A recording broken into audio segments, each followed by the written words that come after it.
కలిసొచ్చిన నేల నుంచే కథన భేరి. నేడు కరీంనగర్లో బీఆర్ఎస్ భారీ బహిరంగ సభ. పార్లమెంట్ ఎన్నికలకు అధినేత కేసీఆర్ శంఖారావం. ఎస్ఆర్ఆర్ కళాశాల వేదికగా మరోసారి జంగ్ సైరన్. 1,00,000 మందితో బహిరంగ సభ నిర్వహణకు ఏర్పాట్లు. ఆది నుంచి గులాబీలకు అండగా కరీంనగర్ ప్రజలు. ఆసక్తిగా గమనిస్తున్న వివిధ రాజకీయ పార్టీలు. ఇక్కడ మనం గమనించాల్సిన పాయింట్ ఏంటంటే, ఆది నుంచి బీఆర్ఎస్కి కేసీఆర్ కుటుంబానికి అండగా నిలబడ్డ కరీంనగర్ జిల్లా. ఆ జిల్లాలో ఇవాళ సభ పెట్టబోతున్నాడు కరీంనగర్లో గెలవడం కోసం. మిస్టర్ వినోద్ కుమార్ రావు బీఆర్ఎస్ కేసీఆర్ మనిషి, కేసీఆర్ కుటుంబ సభ్యుడు అక్కడి నుంచి పోటీ చేయబోతున్నాడు. మనం ఒకటే ఒక క్వశ్చన్ అడుగుతున్నాం.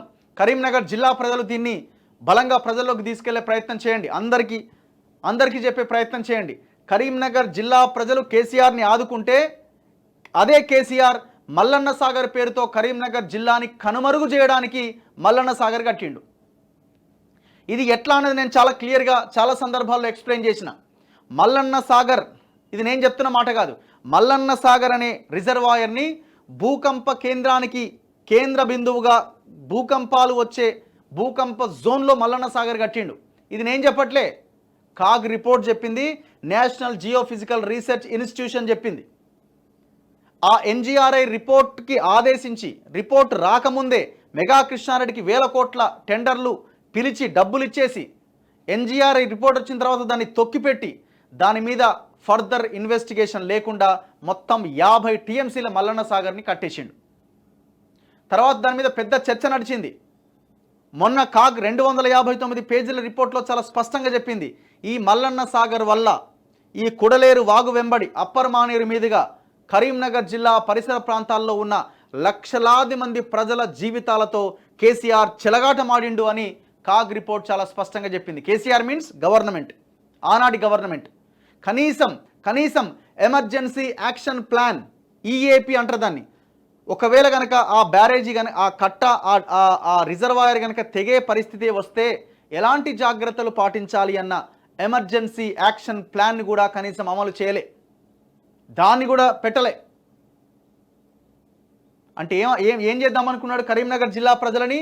ఎందుకు కరీంనగర్ అంటున్నాం? మల్లన్న సాగర్ ఎండ ఉంది కదా, కరీంనగర్కి ఎందుకు అని అనుకుంటున్నారేమో. కరీంనగర్ 50 టీఎంసీలు నింపి కట్ట దిగితే కట్ట ఎందుకు దిగుతుందని మనకు డౌట్ వస్తుంది. అక్కడ కట్టిందే భూకంపాలు వచ్చే జోన్లో కట్టిండు, కింద పగుళ్ళు ఉన్నాయి అని ఏనాడో తేల్చినారు.